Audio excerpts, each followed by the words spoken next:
Victoria Ashford threw her head back and laughed, the sound sharp and cruel as it echoed through the marble lobby of Ashford Industries. She dangled the cream-colored envelope between two perfectly manicured fingers, waving it like a trophy in front of her circle of wealthy friends. "I actually did it," she announced, her voice dripping with malicious glee. "I invited the janitor to my wedding." Can you imagine that pathetic black woman who mops our floors, standing in the middle of Riverside Manor in whatever tragic outfit she pulls from a thrift store? Her friends gasped and giggled, hands flying to their mouths in delighted shock. "Victoria, you didn't," one squealed. "Oh, I absolutely did," Victoria purred, her eyes glittering with anticipation. "And I've already hired 3 photographers to capture every humiliating moment. This is going to break the internet. My wedding will be legendary." Before we continue, I want to invite you to subscribe to our channel and hit that notification bell. Stay with me until the very end of this story, because what happens next will absolutely blow your mind. And please, drop a comment telling me what city you're watching from. I love seeing how far these stories travel and knowing that people from all over the world are part of our community. Now, let's get back to the story. Maya Thompson heard the laughter before she saw them. She was on her hands and knees in the East Corridor, scrubbing at a stubborn coffee stain someone had left on the pristine white marble, when the sound cut through the quiet morning air like broken glass. She knew that laugh. Everyone who worked in Ashford Industries knew that laugh. Victoria Ashford. Maya kept her head down and continued scrubbing, her worn yellow gloves squeaking against the floor. But today, the laughter was getting closer, and it carried an edge that made every muscle in her body tense. "Oh, there she is," Victoria's voice rang out. "Ladies, come meet the guest of honor." Maya's hands froze on the cleaning rag. Guest of honor? Her heart started hammering. She slowly pushed herself to her feet, her knees protesting, and turned to face the approaching group. Victoria led the pack in a cream suit that probably cost more than Maya made in 3 months. Behind her trailed 4 other women, all wearing expressions that blended curiosity with barely concealed contempt. "Good morning, Mrs. Ashford," Maya said quietly, keeping her eyes down. "Oh, Maya, don't be so formal," Victoria cooed, stepping closer. Her perfume was overwhelming, probably $200 an ounce. "We're practically family now. After all, you're coming to my wedding." Maya's head snapped up. "I'm sorry, what?" Victoria's smile widened, showing too many teeth. "Check your cart, darling. I left you a little present." Maya's eyes moved to her cleaning cart. There it was, a cream-colored envelope with gold lettering, sitting among the spray bottles and rags. Her stomach dropped. "I haven't checked my cart yet," Maya said carefully. "I've been working since 5. "Well, go ahead." Victoria made a sweeping gesture. "Open it. We're all dying to see your reaction. I know I am." She pulled out her phone and held it up. "Actually, let me record this for memories." The other women pulled out their phones, too. Maya felt her chest tighten. This was a performance. She was the entertainment. Maya walked slowly to her cart, aware of every camera pointed at her. She picked up the envelope with trembling fingers and broke the seal. "Read it out loud," Victoria commanded, her phone still recording. Maya pulled out the heavy cardstock. "You are cordially invited to the wedding of Victoria Collins and Marcus Ashford, Saturday, October 14th, 5 o'clock in the evening. Riverside Manor Estate. Black tie." "Black tie," one of Victoria's friends exclaimed. "Oh, this is perfect." Maya felt the words sink into her stomach like stones. Black tie. Riverside Manor. She knew that venue. God, did she know that venue. "I don't understand," Maya said slowly, looking up at Victoria. "Why would you invite me?" Victoria lowered her phone, her smile never wavering. "Because you're part of the Ashford family. You've been cleaning this building for what, 8 years now? And I believe in inclusivity, Maya. Everyone should have a chance to see how the other half lives. Consider it educational." The women around Victoria tried to suppress their giggles. "Plus," another woman added, "we'd love to see what you wear. I bet you'll look interesting." Maya looked down at the invitation again. Every instinct screamed danger. Victoria Ashford had never shown her anything but contempt. She had once complained to building management that Maya's presence made her uncomfortable. The idea that this woman suddenly wanted Maya at her wedding made no sense unless Maya was the joke. "That's very kind," Maya said carefully, "but I work Saturday evenings." "Already cleared it," Victoria chirped. "I called your supervisor personally. You have the whole day off. Paid even. See? I thought of everything." Her eyes glittered. "So there's really no excuse not to come. Unless, of course, you're too intimidated. I mean, I understand if you feel like you don't belong." "I'll think about it," Maya cut her off. Victoria's smile flickered. Just for a second, irritation flashed across her face before she smoothed it away. "You do that, but I really hope you'll come. It wouldn't be the same without you. Oh, and Maya?" She leaned in closer, her voice dropping to a whisper that only Maya could hear. "I'm counting on you being there. Don't disappoint me." The women swept away in a cloud of perfume and barely contained laughter, leaving Maya standing alone in the corridor, holding the invitation. She looked down at the gold lettering. Her hands had started shaking. Because Maya knew Riverside Manor Estate. She had been there before, many years ago, standing on that same terrace as an honored guest, not as the help. She had given a speech there once, accepting an award in front of 300 people who had stood and applauded. But Victoria didn't know that. Nobody here knew that. Maya carefully placed the invitation back on her cart and returned to scrubbing. But her mind was racing. She scrubbed harder, faster, trying to work out the rage building in her chest. The coffee stain came up. She moved to the next section of floor, scrubbed, moved, scrubbed. Her shoulders burned, her knees ached. But she kept going, because if she stopped, she might do something stupid, like march up to the executive floor and tell Victoria Ashford exactly who she was dealing with. Except she couldn't do that, because the woman she used to be was dead, buried, gone. Wasn't she? 2 hours later, Maya finished the east corridor and moved to the executive bathrooms on the 15th floor. She was restocking paper towels when she heard voices in the hallway outside. Women's voices. Victoria's friends. "I can't believe she actually did it," one was saying. "That's so savage." "I know, right?" Victoria said she got the idea from some reality show. Invite someone completely inappropriate and watch them squirm. But why that woman specifically? "Oh, you didn't hear? Apparently the janitor made some comment about Victoria's shoes last month. Said they were impractical or something. Victoria's been planning revenge ever since." Maya's hand tightened on the paper towel dispenser. She didn't remember saying anything about Victoria's shoes. She barely spoke to Victoria at all. "So what's the plan?" another voice asked. "Victoria's setting up a whole photo area right at the entrance. Professional photographers, the works. When the janitor shows up in whatever sad outfit she cobbles together, they'll get pictures from every angle. Then Victoria's going to post them all over social media with some caption about diversity and inclusion. It's genius, really. She gets to look progressive while still totally humiliating the woman. That's brutal. That's Victoria. The voices faded as the women walked away. Maya stood frozen in the bathroom, paper towels forgotten in her hand. So that was the plan. Public humiliation disguised as generosity. Victoria would look like a hero for inviting the poor janitor, and Maya would look like a fool for thinking she belonged. The photos would spread across the internet. People would laugh, mock, judge. Maya walked out of the bathroom and straight to the service elevator. She rode it down to the basement, her breathing shallow, her chest tight. She needed to get out of this building, needed air, needed space. She clocked out early, something she never did, and walked the 3 blocks to the bus stop. The October air was cold against her face. Chicago autumn, beautiful and brutal at the same time. On the bus ride home, Maya pulled out her phone and did something she hadn't done in 8 years. She Googled her own name. The results made her breath catch. Maya Thompson, Thompson Community Foundation founder, whereabouts unknown since 2018. Whatever happened to Maya Thompson, Chicago's rising star, disappeared. Thompson Foundation closes doors after founder's mysterious exit. Maya clicked on the first article.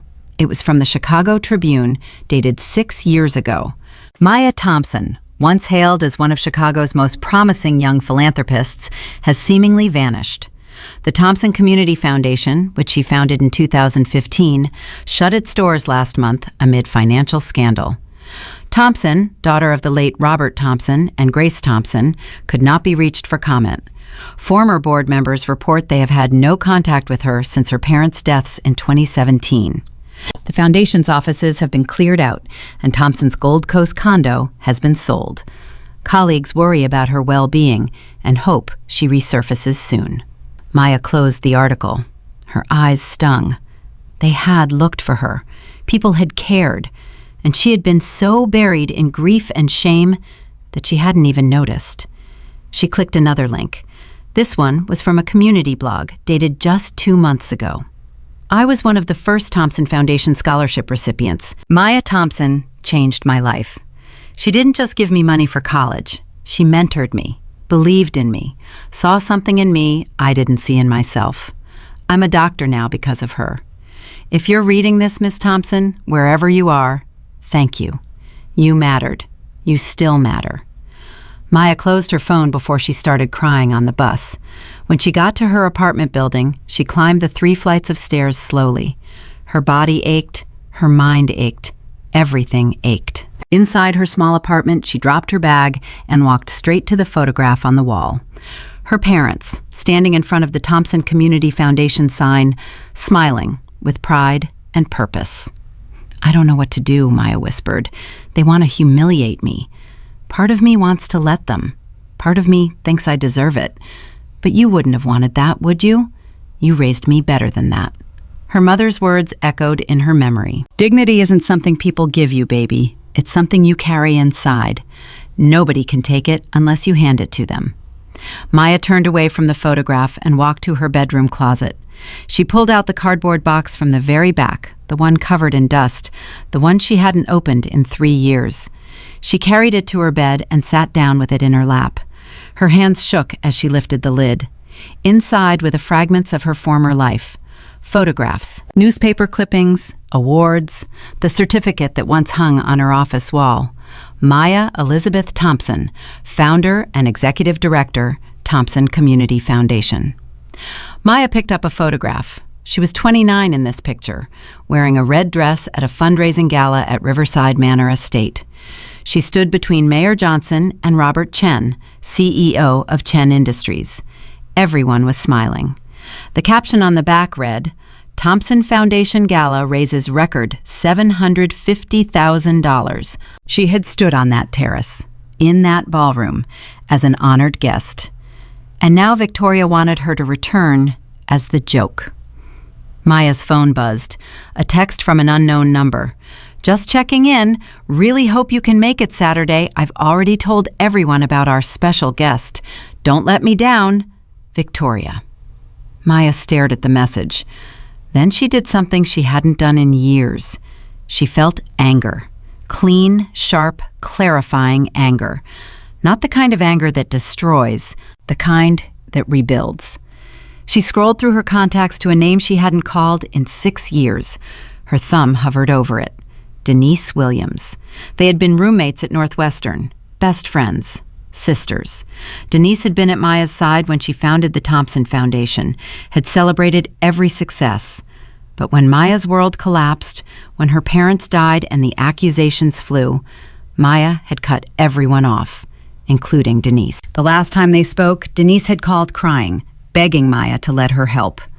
Maya had said she needed space. That was 6 years ago. Maya pressed call before she could talk herself out of it. The phone rang once, twice, 3 times. "Hello?" The voice was cautious. "Denise?" Maya's voice cracked. "It's Maya Thompson." Silence. Then a sound that was half laugh, half sob. "Oh my God. Oh my God, Maya. Is it really you?" "It's me." "Where are you? Are you okay? I've been looking for you for years. I hired a private investigator. I called every hospital in Illinois. Maya, I thought you were dead." "Almost," Maya said quietly, "but not quite." Where are you right now? I can be there in 20 minutes. I'm in Chicago, South Side. But Denise, you don't have to. Give me your address. You're in Atlanta. I'll catch a flight tonight. Give me your address, Maya. Something in Denise's voice broke through Maya's defenses. She gave her the address. I'm catching the next plane out, Denise said. Don't you dare disappear again. You hear me? Don't you dare. I won't, Maya promised. Good. Now tell me what happened. Tell me everything. So Maya did. She told Denise about the last 8 years, working as a janitor, becoming invisible. She told her about Victoria and the invitation and the trap. She told her about the plan to photograph her humiliation and spread it across the internet. She told her about the anger burning in her chest. When she finished, Denise was quiet for a long moment. That woman has no idea what she just did, Denise finally said, her voice low and fierce. She just woke up a sleeping dragon. Maya, do you remember who you are? I don't know anymore. Then let me remind you, you're the woman who built a foundation from nothing. You're the woman who changed hundreds of lives. You're the daughter of Robert and Grace Thompson. You're my best friend, and you're the strongest person I've ever known. And tomorrow, we're going to start rebuilding your life. Not for revenge, for you, because you deserve it. Maya closed her eyes, tears spilling down her cheeks. I'm scared. Good. Being scared means you're alive. Being scared means you care. We'll work with scared. What we won't do is let that woman make you feel small. Never again. You hear me? Never again. They talked for another hour, making plans. When they finally hung up, Maya felt something she hadn't felt in 8 years. Hope. She looked around her tiny apartment with different eyes. This wasn't her life. This was where she had been hiding. Maya opened her laptop and pulled up her email. Her fingers hovered over the keyboard. Then she started typing. Dear Dr. Crawford, I don't know if you remember me. I'm Maya Thompson, Robert Thompson's daughter. I wanted to reach out after all these years. She wrote 7 emails. To former board members, to donors, to people who had once believed in her vision. She didn't tell them about the invitation. She just told them she was alive. She was in Chicago, and she had been thinking about them. Then, before she could second-guess herself, she hit send on all 7. Maya closed her laptop and picked up the invitation again. She read it slowly, carefully, seeing it with new eyes. Victoria wanted her there as a joke, as entertainment, as proof that some people knew their place and others didn't. But Victoria had made one critical mistake. She had invited Maya to Riverside Manor Estate, the same place where Maya had once been celebrated, the same place where people had once stood and applauded her name. Victoria thought she was inviting a nobody. She had no idea she had just invited a ghost. And this ghost was about to remind everyone that she had once been very, very real. Maya propped the invitation up on her dresser. Then she spoke to it, her voice steady and clear. You want me there, Victoria? You're going to get exactly what you wished for. But I promise you this, it won't be what you expected. Not even close. She pulled out her phone and opened her banking app. She had been saving every extra dollar for 8 years, living as cheaply as possible. The balance read $12,847. Not much by her old standards, but enough. More than enough. Maya opened a new text to Denise. How fast can you get here? The response came back immediately.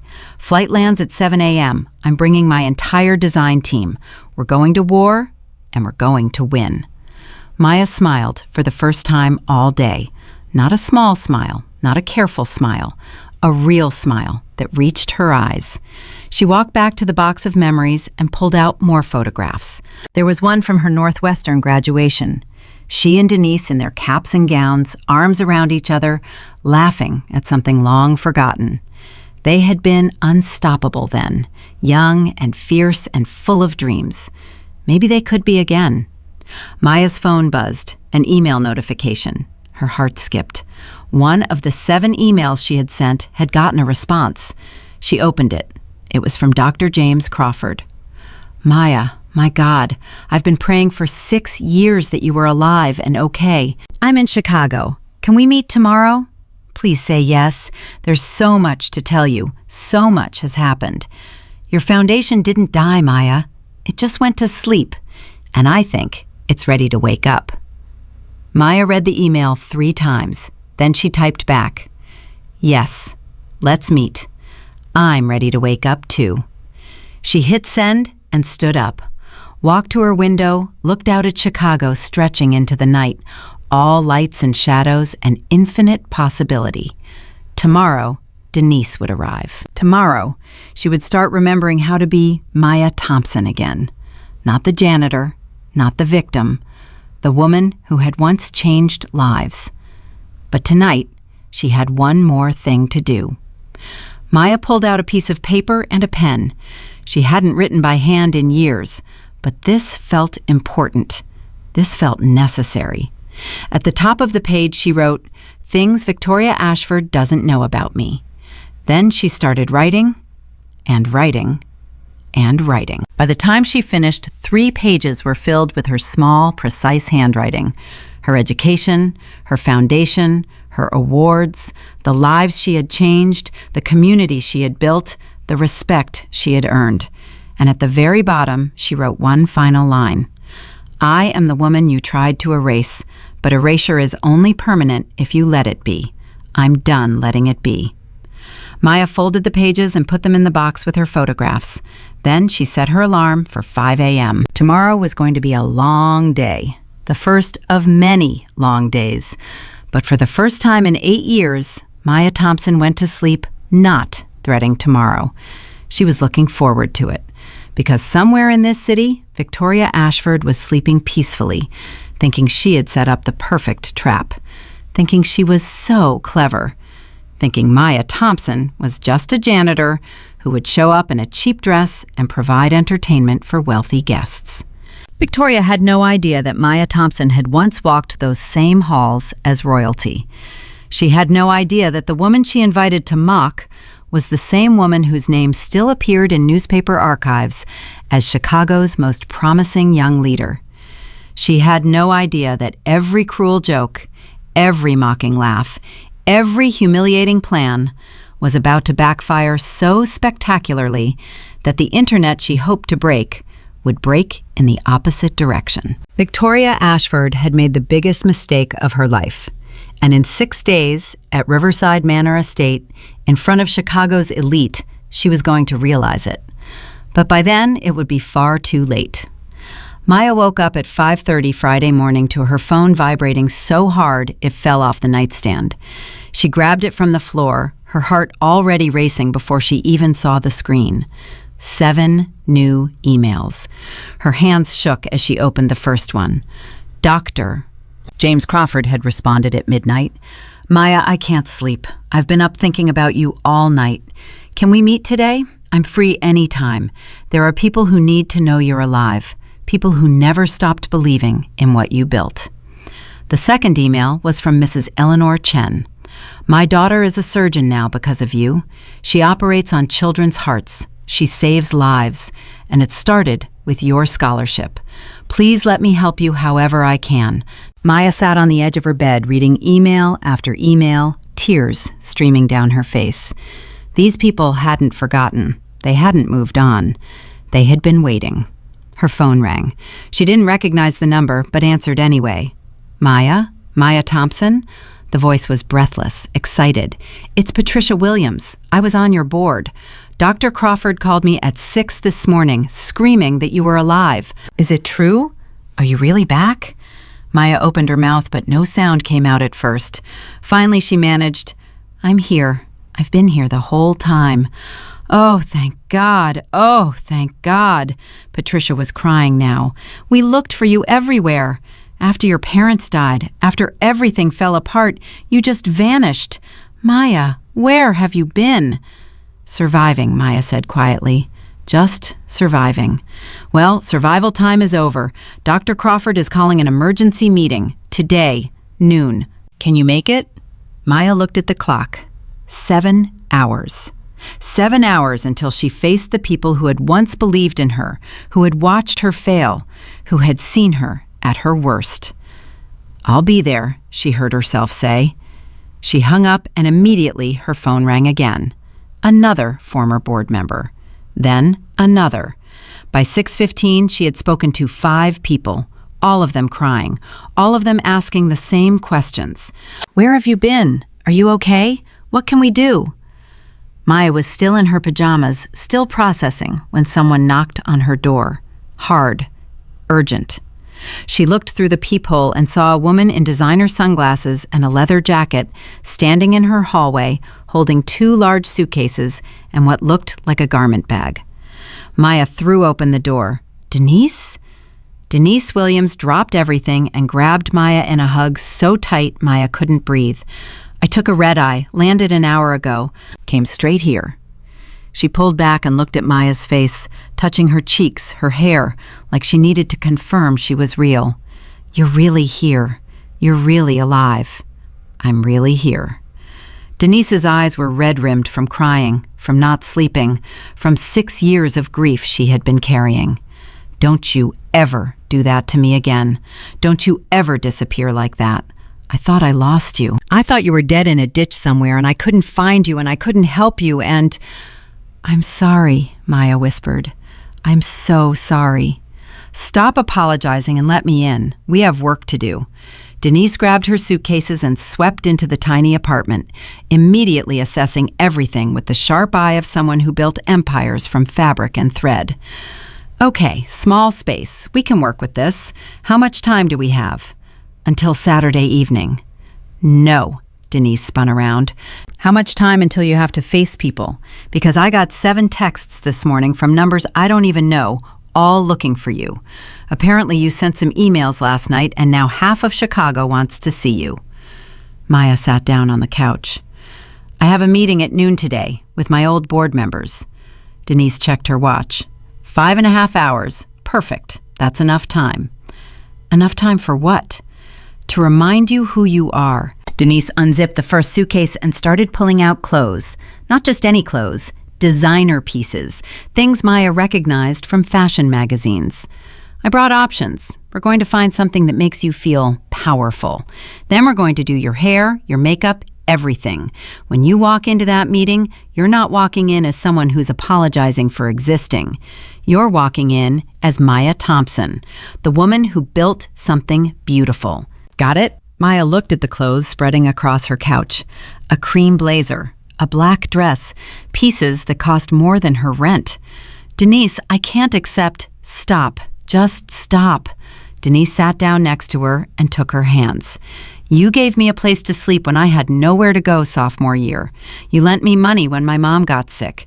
You believed in my designs when everyone else said I should quit. This isn't charity, Maya. This is family. And family doesn't let family face their past alone. Someone knocked on the door again. Maya and Denise looked at each other. You expecting someone? Denise asked. Maya shook her head and opened the door. A man in his 60s stood there, tears already streaming down his face. Dr. Crawford, Maya breathed. He didn't say anything, just pulled her into his arms and held her like she was his own daughter. When he finally spoke, his voice cracked. Your father was my best friend.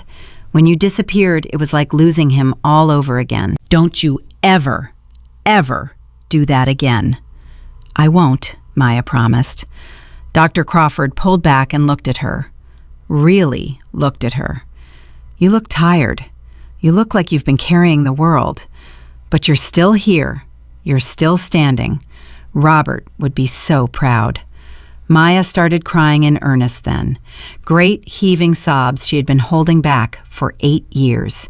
Denise wrapped an arm around her while Dr. Crawford held her hands, and for the first time since her parents died, Maya let herself break.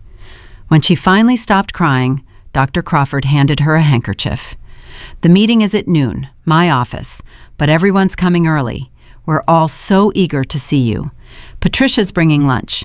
Marcus Chen is flying in from New York. Do you remember him? Eleanor's son? He runs a tech company now. Very successful. He's always said he owes everything to your scholarship program. Maya wiped her eyes. I remember Marcus. He was 16 when I last saw him. Brilliant kid. Brilliant man now. And he wants to talk to you about funding. Serious funding.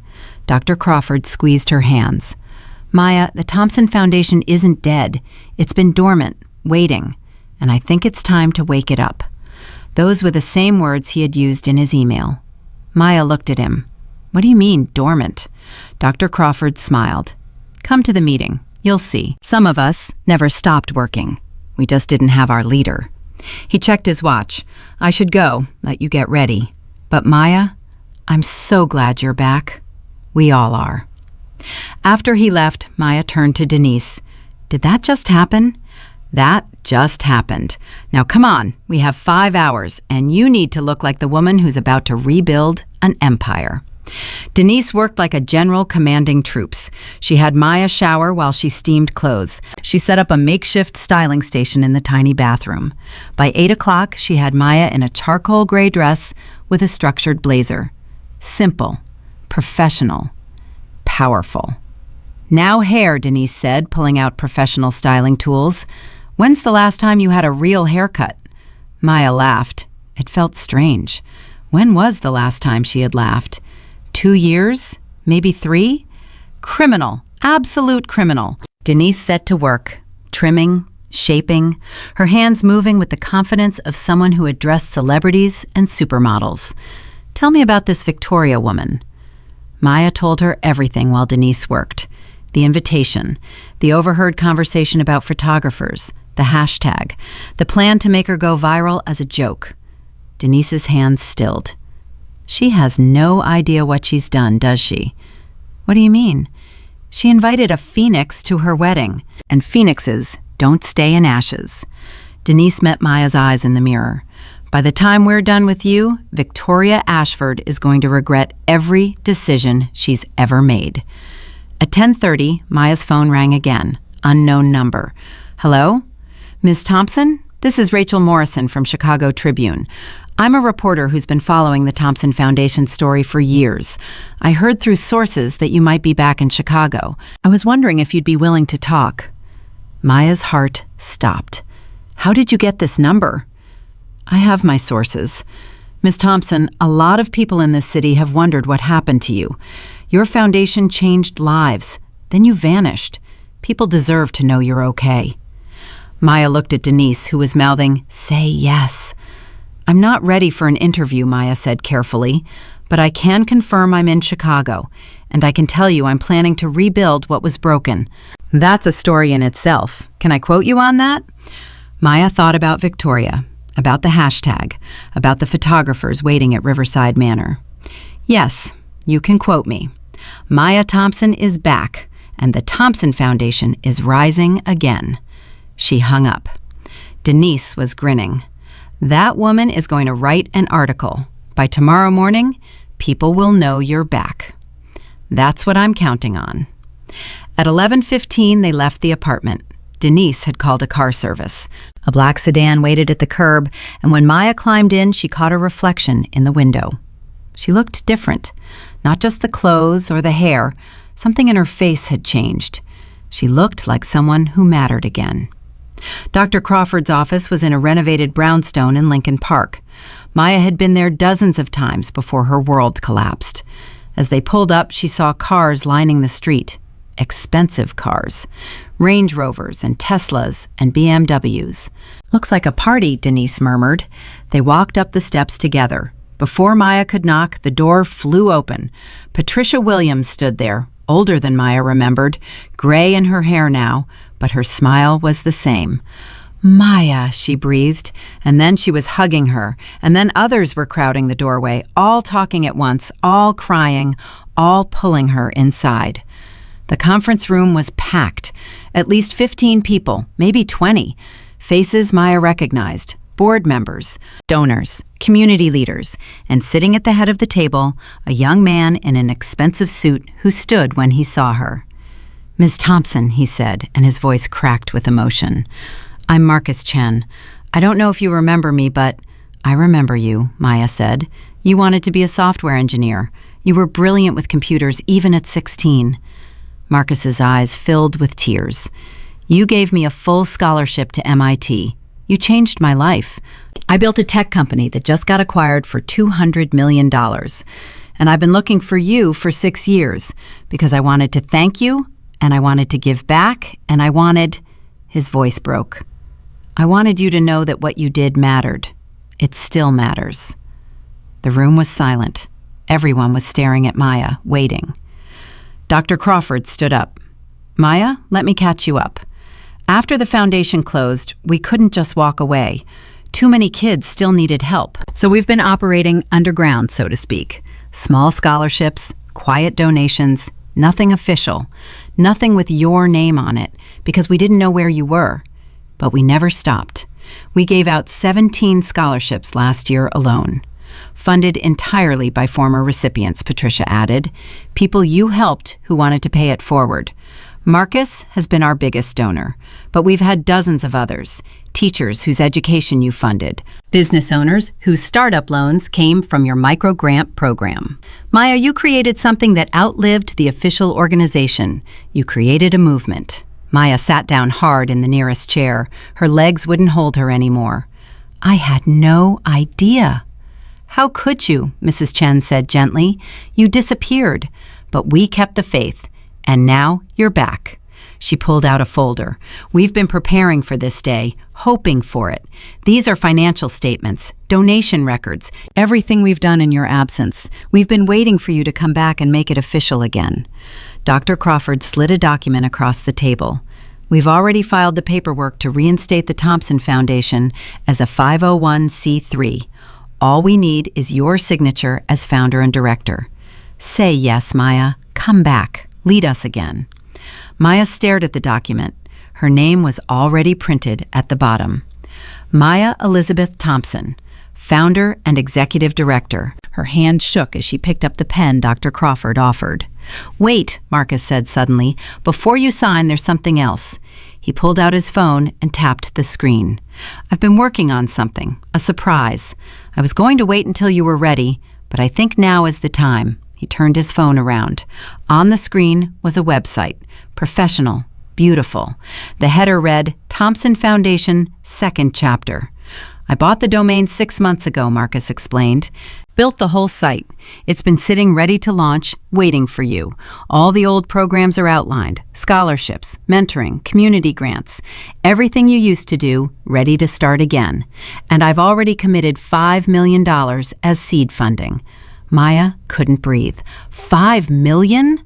That's just the start, Mrs. Chen said. I've committed $2 million. We've got pledges from at least a dozen others. Maya, we could have $10 million in funding by the end of the month, if you say yes.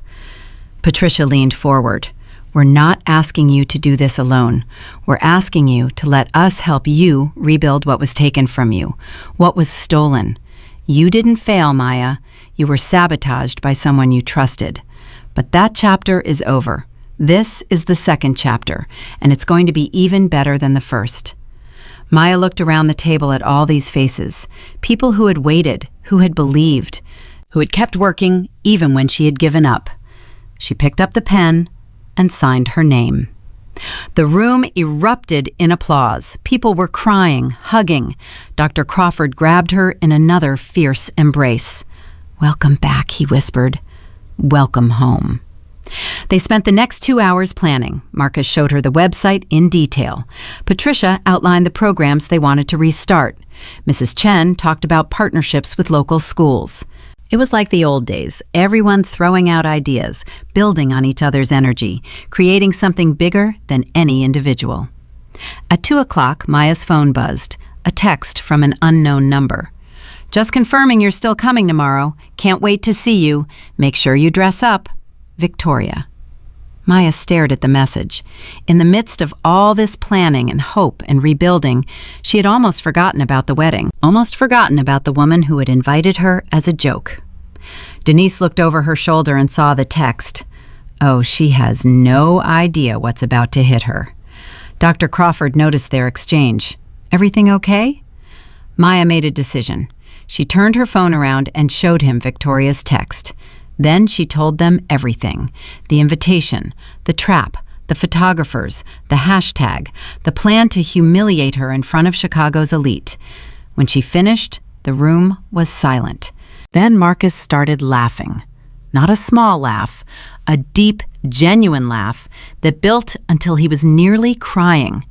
She invited you to Riverside Manor, the same place where you won Community Leader of the Year, where you gave that speech that got you on the cover of Chicago Magazine. She invited you there as a joke? Other people were starting to laugh now, too, seeing the irony. "This is perfect," Patricia said. "This is absolutely perfect. Maya, you have to go." "I'm planning on it." "No, you don't understand." Patricia's eyes were gleaming. "You have to go as yourself, the real you, and we're all coming with you." Maya blinked. "What?" Dr. Crawford was nodding slowly, a smile spreading across his face. "She's right. That woman invited you thinking you were nobody. Let's show her who you really are. Let's show everyone." "We could make an entrance," Mrs. Chen said thoughtfully. "A real entrance. Show up together. Make it clear you're not alone, that you never were." Marcus was already typing on his phone. "I'm calling my publicist. If this is going to happen, we should do it right. Maya, do you trust me?" Maya looked around at all these faces, these people who had waited for her, who had kept her dream alive even when she had given up on it herself. "Yes," she said, "I trust you."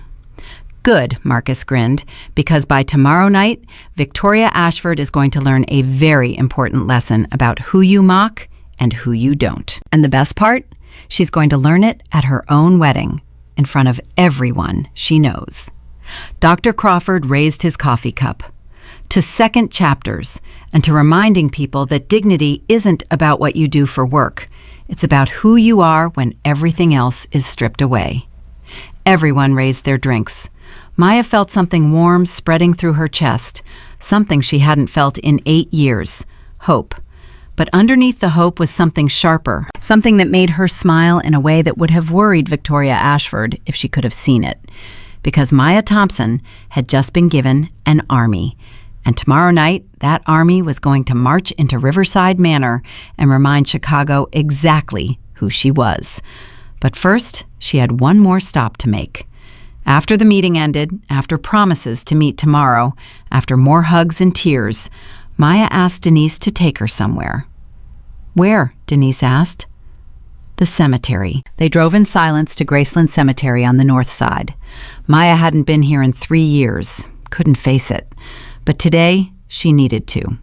She walked through the gates with Denise beside her, following a path she had memorized in grief, past the old monuments and towering statues, to a simpler section where 2 headstones sat side by side under an oak tree. Robert James Thompson, beloved husband and father, 1952 to 2017. Grace Marie Thompson, beloved wife and mother, 1954 to 2018. Maya knelt between the graves. Denise stayed back, giving her privacy. "Hi, Daddy. Hi, Mama." Maya's voice was soft. "I'm sorry it took me so long to come back. I was ashamed. I thought I'd failed you, failed everything you taught me." She touched her father's headstone. "But I'm back now, and I'm going to make you proud again. I'm going to finish what we started." She stayed there for a long time, telling them everything, about the meeting, about the Foundation's second chapter, about Victoria, and the wedding, and the plan. When she finally stood up, the sun was starting to set, painting the sky orange and gold. Denise appeared at her side. "You good?" "Yeah," Maya said. "I'm good. Let's go home. We have a wedding to prepare for." That night, Maya couldn't sleep. She lay in bed, staring at the ceiling, while Denise snored softly on the couch. Her mind was racing. Tomorrow night, she would walk into Riverside Manor. Tomorrow night, Victoria Ashford would see her. Tomorrow night, everything would change. Her phone lit up with a notification. She picked it up and saw it was from the Chicago Tribune website. Rachel Morrison, the reporter she had spoken to that morning, had published an article. The headline read, "Maya Thompson, founder of Thompson Foundation, resurfaces after 6-year absence. Plans to rebuild charity that changed hundreds of lives." Maya clicked on the article. There was her quote. "Maya Thompson is back, and the Thompson Foundation is rising again." But there was more. Rachel had done her research. She had interviewed former scholarship recipients, community leaders, people whose lives Maya had touched. The article painted a picture of a woman who had built something beautiful, lost everything, and disappeared into grief. The comments section was already filling up. "I remember her. She helped my cousin get into college. Whatever happened to her? So glad she's back. The Thompson Foundation was amazing. Chicago needs this again." Maya took a screenshot of the article and texted it to Dr. Crawford. "It's starting." He responded immediately, even though it was almost midnight. "The world is about to remember who you are. Get some sleep. Tomorrow is going to be a long day." But Maya didn't sleep. She lay awake, thinking about everything that had happened in the last 48 hours. How fast life could change. How one cruel invitation had sparked something she thought was dead forever. And she thought about Victoria, sleeping peacefully in whatever mansion she lived in, dreaming about her perfect wedding, her perfect revenge, her perfect viral moment. Victoria had no idea that the woman she invited to humiliate was the same woman Chicago once called its most promising young leader. She had no idea that Maya Thompson had an army now, and she had absolutely no idea that tomorrow night, at her own wedding, she was going to become a cautionary tale about what happens when you underestimate someone just because you think they're beneath you. Maya smiled in the darkness. Tomorrow was going to be very, very interesting. Maya woke to her phone ringing at 6 in the morning. She grabbed it, heart pounding, expecting another emergency. Instead, Marcus Chen's name flashed on the screen. "Turn on the news," he said without preamble. "Channel 5, right now."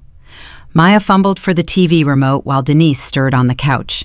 The morning news filled the screen. A polished anchor was speaking, and behind her shoulder was a photograph Maya hadn't seen in years. Herself, at 29, smiling at a fundraising gala. In a surprising development, Maya Thompson, founder of the once prominent Thompson Foundation, has resurfaced after a 6-year absence. Thompson, whose charitable organization helped hundreds of Chicago youth access education, disappeared in 2018 following financial scandal and personal tragedy. In an exclusive statement to the Tribune, Thompson announced plans to rebuild her foundation. Community leaders are calling it one of the most remarkable comeback stories in Chicago's nonprofit sector. The anchor continued talking, but Maya couldn't hear her anymore. Her past was on television. Her name was being said out loud by strangers. After 8 years of invisibility, she was suddenly visible again. "Maya, are you there?" Marcus's voice came through the phone. "I'm here." "This is good. This is really good. My publicist says 3 other news outlets have picked up the story. By noon, everyone's going to know you're back. And tonight, when you walk into that wedding, you won't be walking in as a janitor. You'll be walking in as news." Maya sat down hard on her bed. "I didn't think it would happen this fast." "Fast is good. Fast means Victoria can't control the narrative. She thought she was setting you up. She has no idea you just became the story." Marcus paused. "Listen, I need to ask you something. Are you ready for this? Really ready? Because once we walk into Riverside Manor tonight, there's no going back. Everyone's going to know who you are. Everyone's going to be watching." Maya thought about the last 8 years, the invisible years, the silent years. The years of keeping her head down and pretending she didn't exist. "I'm ready," she said. "Good, because I've got a surprise for you. Be ready at 4 o'clock. We're all coming to pick you up." He hung up before Maya could ask what he meant.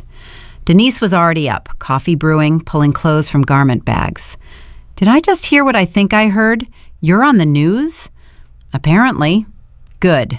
Denise held up a dress, not the one from yesterday. This was different. Midnight blue silk with subtle gold threading along the neckline and cuffs. It looked like something royalty would wear. "This is what you're wearing tonight? I had it made specially. Flew it in from Atlanta yesterday. The gold threading? Those are African symbols, Adinkra symbols. This one means strength.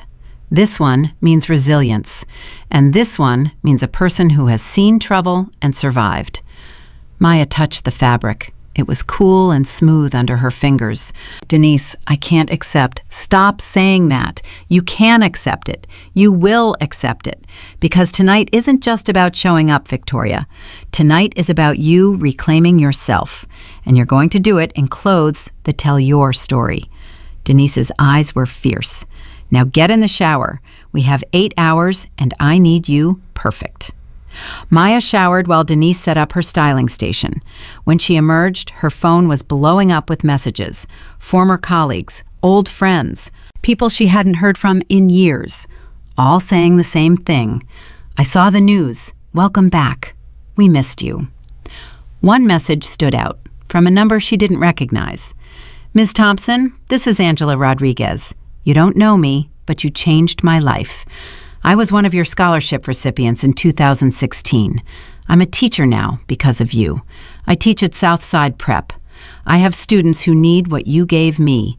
Please let me help with whatever you're building. Please. Maya showed the message to Denise. That's why you do this, Denise said softly. That's why tonight matters. Not because of Victoria, because of Angela, because of all the Angelas who are waiting for you to come back. At 10 o'clock, Dr. Crawford called. Have you seen social media? I don't have social media. Well, you're trending on it. Someone created a hashtag, not Victoria's cruel one, a different one. It's called Second Chapter Stories. People are sharing their own comeback stories, using you as inspiration. Maya, you've become a symbol, and you haven't even done anything yet. Maya felt her chest tighten. That's a lot of pressure. That's a lot of purpose, Dr. Crawford corrected. Use it. Tonight, when you walk into that wedding, you're not just walking in for yourself. You're walking in for everyone who's ever been counted out. Everyone who's ever been invisible. Show them what rising again looks like. At noon, Patricia called. Small problem. Victoria's wedding is being covered by society photographers, professional ones. They're going to be everywhere. Are you okay with that? Maya thought about it. Photographers, cameras, her face in magazines again, but this time on her own terms. Yes, I'm okay with it. Good, because Marcus hired our own photographer, someone from Vogue, actually. He's documenting your entrance. He wants to tell the real story, not Victoria's version. At 2 o'clock, Maya's phone rang again. This time it was a number from Ashford Industries. Her stomach dropped. She answered carefully. Hello? Maya, it's Gerald from security. Maya exhaled. Gerald, hi. I saw the news. I knew it. I knew you weren't just a janitor. His voice was warm, proud. I wanted to call and tell you something. Victoria came into the building this morning. She doesn't know about the news yet. She's been at a spa all day getting ready for her wedding. But when she comes back, when she finds out who you really are, it's going to hit her like a train. Good, Gerald laughed. That's the spirit. Give her hell tonight, Maya. Give her hell for all of us who've watched her treat people like dirt. At 3:30, Denise finished Maya's hair and makeup. She stepped back to admire her work. Look at yourself. Maya walked to the mirror. The woman staring back at her looked like someone from a magazine. The dress fit perfectly, elegant and powerful. Her hair was styled in a sleek updo with small gold pins that caught the light. Her makeup was subtle but defined. She looked expensive. She looked important. She looked like someone who mattered. I don't recognize myself, Maya whispered. That's because you've been looking at yourself through someone else's eyes for too long. This is you, Maya. This has always been you. You just forgot for a while. At 4 o'clock exactly, someone knocked on the door. Maya opened it to find Marcus Chen standing there in a perfectly tailored tuxedo. Behind him were Dr. Crawford and Patricia, both dressed for a formal event. And behind them, 3 black Mercedes lined the street. Your chariot awaits, Marcus said with a grin. We're going to arrive together, all of us, the foundation board, united. So Victoria and everyone else knows you didn't come alone. You came with an army. Maya looked at all of them. These people who had believed in her when she had stopped believing in herself. Thank you doesn't feel like enough.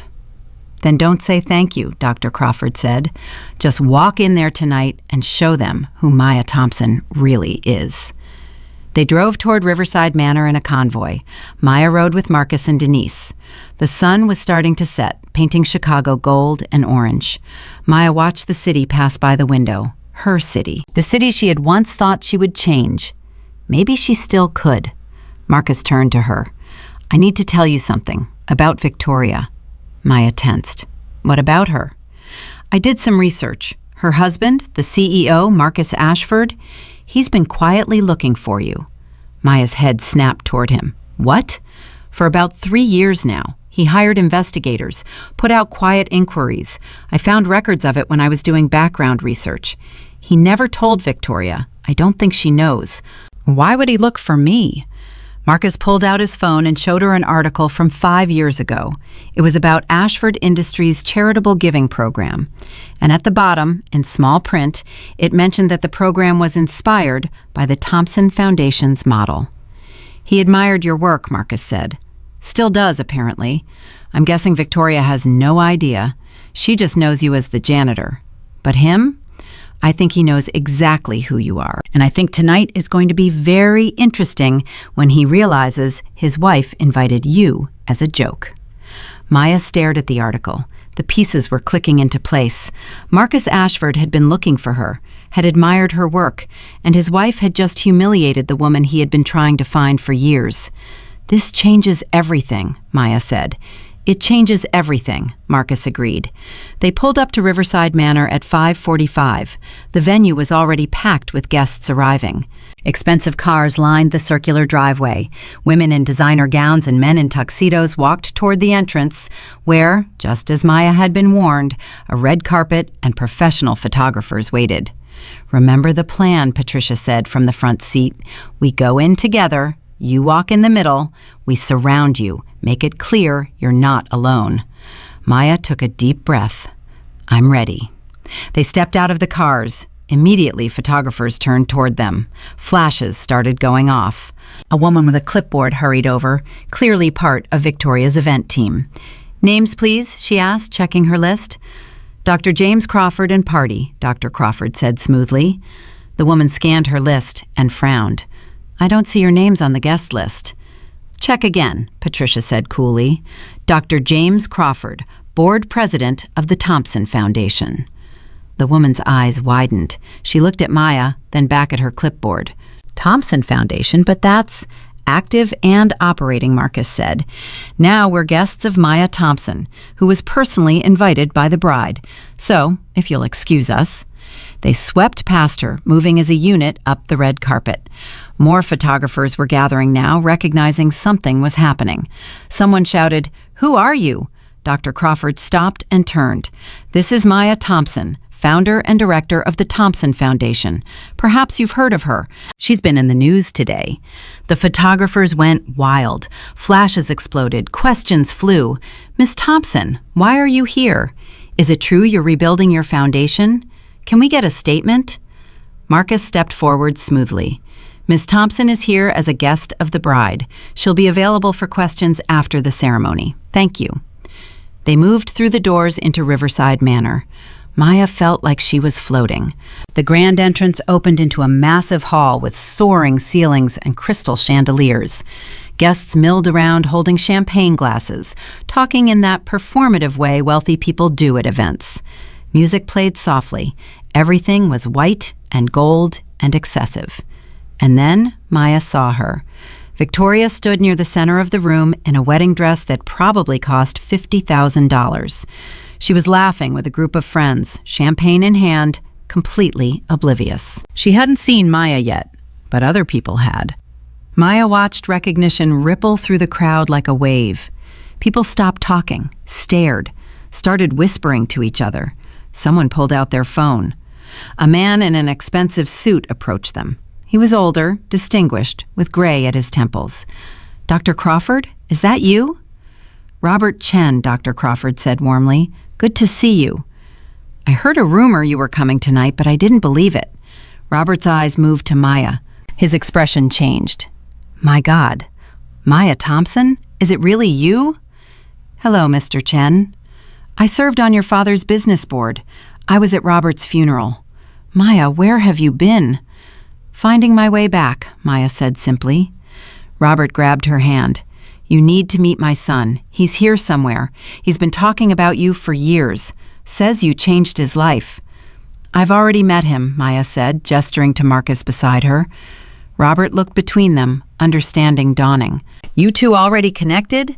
Well, that's wonderful. Maya, let me introduce you around. There are people here who need to know you're back."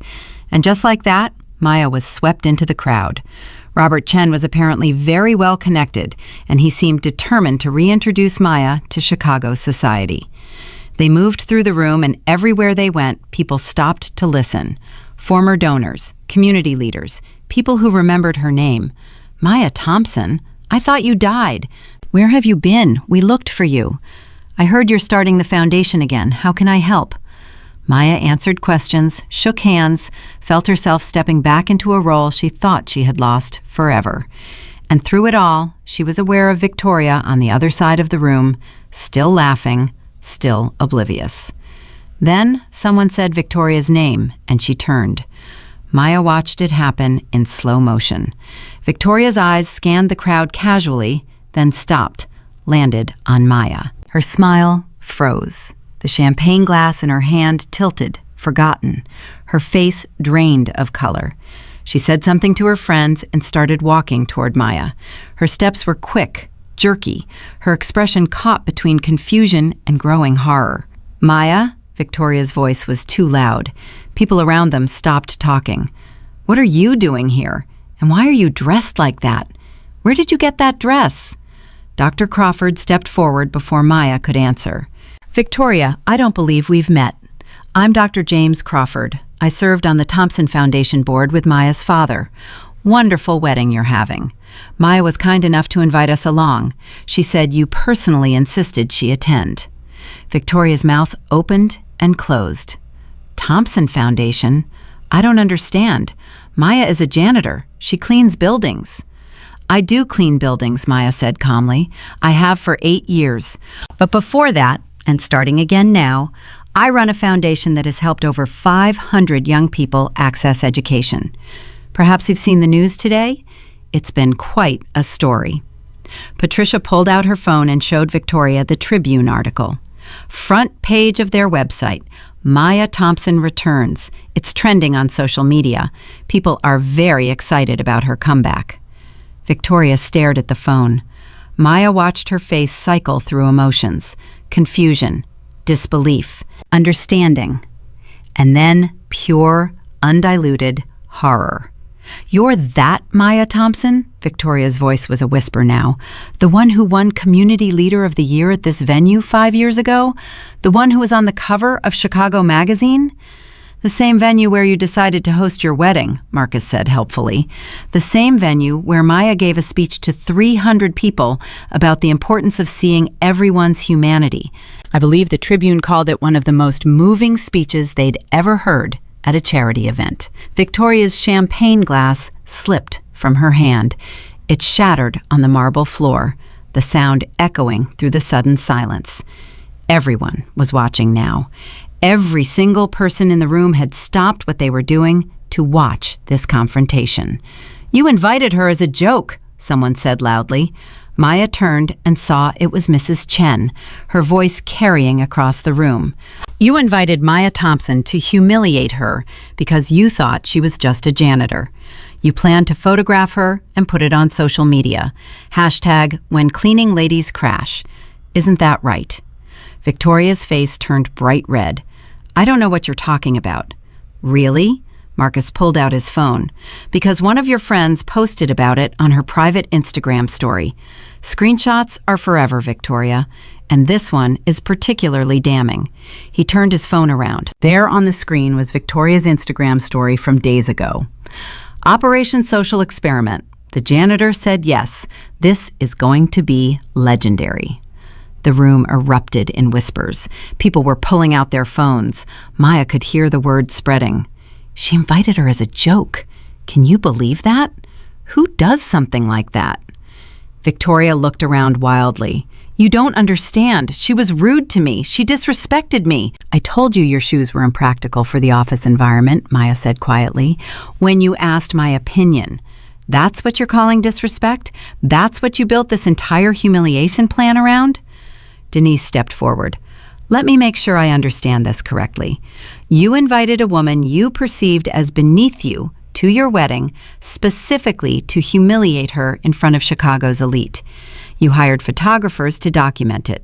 You created a hashtag to make it viral. You wanted to destroy her for entertainment, but you never thought to ask who she actually was. You just assumed that because she cleaned floors, she was nobody. I didn't. Victoria was stammering now, looking around for support. Her friends had melted back into the crowd. Nobody wanted to be associated with this anymore. Where's your husband? Dr. Crawford asked. Marcus Ashford? I'd very much like to speak with him. I'm right here.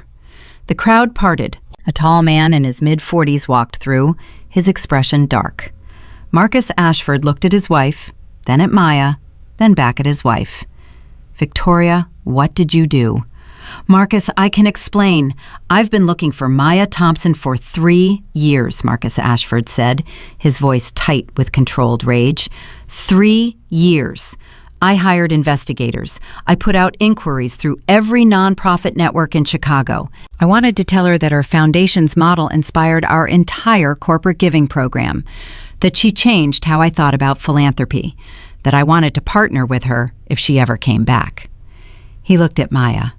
And my wife invited you here as a joke. The silence in the room was absolute. Victoria's voice was small.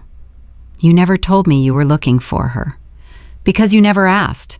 Because you never cared about my work or my philanthropy or anything except appearances. Marcus turned to Maya. I am so sorry. I had no idea. If I had known, you would have stopped her, Maya finished. I know. Mr. Ashford, I don't hold you responsible for your wife's actions, but I do think you should know that the woman you married sees people like me as props for her entertainment, and that says something about who she is. Marcus looked at Victoria like he was seeing her for the first time. I think we need to talk, privately, now. But the wedding can wait. He took her arm and started leading her toward a side door. Victoria looked back at Maya once, her expression a mix of hatred and humiliation. Then they disappeared through the door. The room erupted into conversation. Everyone was talking at once. Phones were out. Maya knew what was happening. The story was spreading. Right now, at this very moment, people were texting, posting, sharing. By morning, this would be everywhere. A woman approached Maya. She was in her 60s, elegant, with kind eyes. Ms. Thompson, I'm Catherine Bradford. I run the Women's Leadership Council. I just want to say that what you did just now, the grace and dignity you showed, that's what real strength looks like. And I'd very much like to talk to you about being our keynote speaker at next month's gala. Another person approached, then another. Within minutes, Maya was surrounded by people wanting to talk, to help, to partner with her foundation. Business cards appeared. Promises of donations, invitations to speak at events. Dr. Crawford caught her eye across the crowd and mouthed, "This is it. This is your moment." Maya took a breath and let it happen.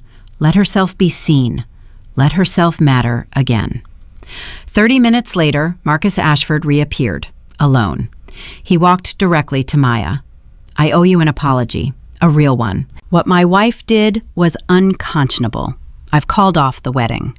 This isn't the time or place. Too much damage has been done. Gasps rippled through the crowd. I'm also writing a personal check to the Thompson Foundation, Marcus continued. $500,000. Consider it an investment in what you're rebuilding, and an apology for what was taken from you tonight.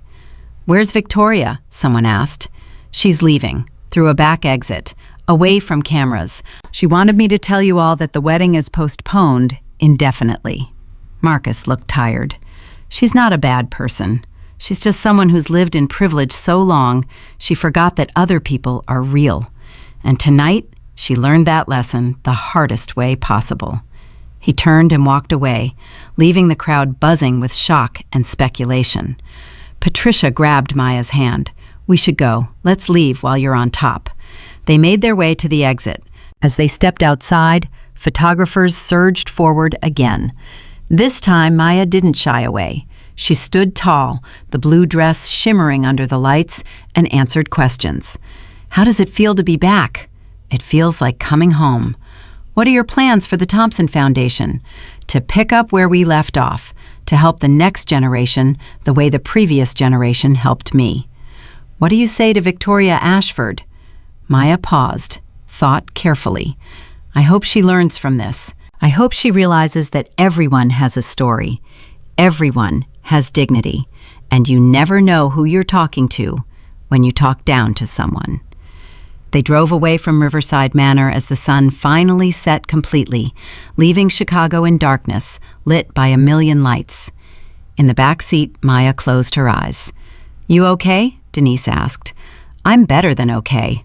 I'm free. Her phone buzzed. A text from Angela Rodriguez, the teacher who had messaged her that morning. I saw what happened. You're my hero. You're everyone's hero. Thank you for showing us what rising again looks like. Maya smiled and texted back. Thank you for reminding me why it matters. She leaned her head against the window and watched Chicago blur past. Tomorrow, the real work would begin. Tomorrow, she would start rebuilding. But tonight, she had done something more important. She had remembered who she was, and she had shown the world that no matter how far you fall, no matter how invisible you become, you can always rise again. Maya's phone started ringing at 6 the next morning and didn't stop. She lay in bed listening to it buzz and chime, watching notification after notification light up the screen. Denise groaned from the couch and threw a pillow over her head. Make it stop, Denise mumbled. Please make it stop.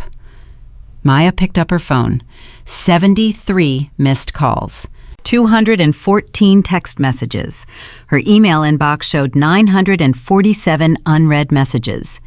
She scrolled through the notifications, her heart racing faster with each one. Maya, you need to see this. Marcus Chen had sent a link at 5 in the morning. She clicked it and her breath caught. The video had been posted to YouTube 6 hours ago. Someone had filmed the entire confrontation at the wedding. Victoria's face draining of color, the champagne glass shattering. Marcus Ashford calling off the wedding. All of it captured in high definition. The video had 3 million views. 3 million people had watched Maya Thompson reclaim her dignity in real time. The comments section was flooded. This is the most satisfying thing I've ever seen. Victoria got exactly what she deserved. Maya Thompson is a queen. This is what real grace under pressure looks like. But there were other comments too, cruel ones. Gold Digger probably planned this whole thing. She's just looking for attention. Bet she's not even a real philanthropist. Maya felt her stomach twist. She should have known. You can't rise without people trying to pull you back down. Her phone rang again. This time she answered. Hello? Maya, it's Catherine Bradford from last night. I hope I'm not calling too early, but I needed to reach you before anyone else did. Have you seen the news? I've seen the video. Not the video. The news. Turn on Channel 7, right now. Maya grabbed the remote and switched on the TV. The morning news was already running, and there on the screen was Victoria Ashford, sitting in a professional studio, makeup perfect, expression carefully composed. She called a press conference, Catherine said through the phone, at 6 in the morning. She's trying to control the narrative. Maya turned up the volume. Victoria was speaking directly to the camera, her voice soft and wounded. I want to apologize for any misunderstanding last night. The truth is, I've been dealing with significant stress planning this wedding. My doctor recently diagnosed me with anxiety disorder. Last night, I had what can only be described as a mental health crisis. I said things I didn't mean. I acted in ways that weren't true to who I am. And I hurt someone who absolutely didn't deserve it. The news anchor leaned forward sympathetically. So you're saying the confrontation at your wedding was a result of a mental health episode? I'm saying I wasn't myself. Maya Thompson is clearly a remarkable woman with an incredible story. I admire her deeply. In fact, I'd like to publicly offer to donate $100,000 to the Thompson Foundation as an apology for my behavior. I hope she can forgive me." Maya felt ice spread through her chest. Victoria was repositioning herself, making herself the victim, the troubled bride who had a breakdown, the generous donor making amends. And Maya would look like the villain if she rejected the apology or the money. That manipulative... Denise had woken up and was staring at the TV in disbelief. She's trying to buy her way out of this. Maya's phone exploded with new calls. She ignored them all except when Dr. Crawford's name appeared. "Tell me you saw it," he said immediately. "I saw it. Don't take her money. Whatever you do, don't take her money. The moment you accept that donation, you validate her narrative.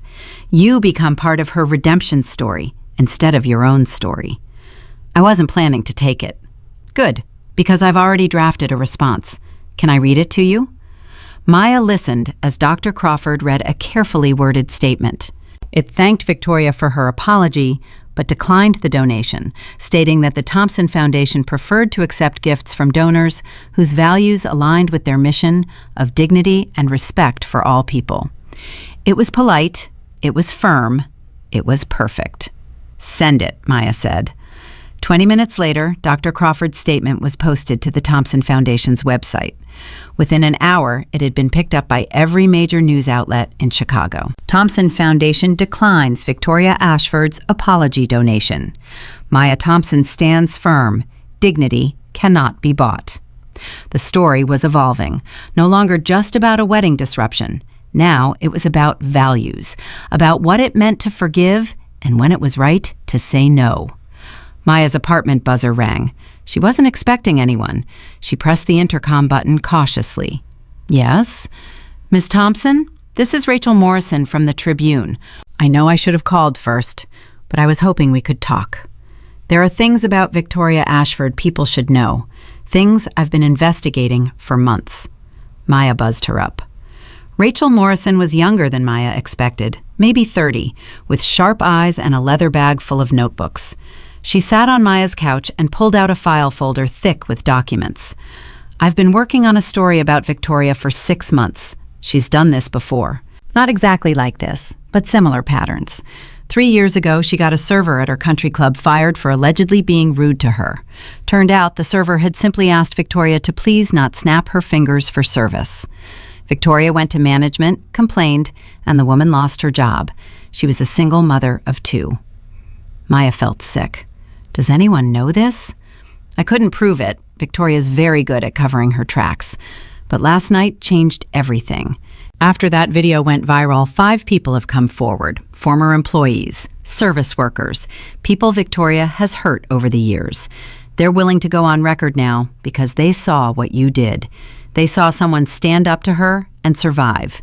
You gave them courage. What do you need from me? Your story. All of it. Not just the wedding.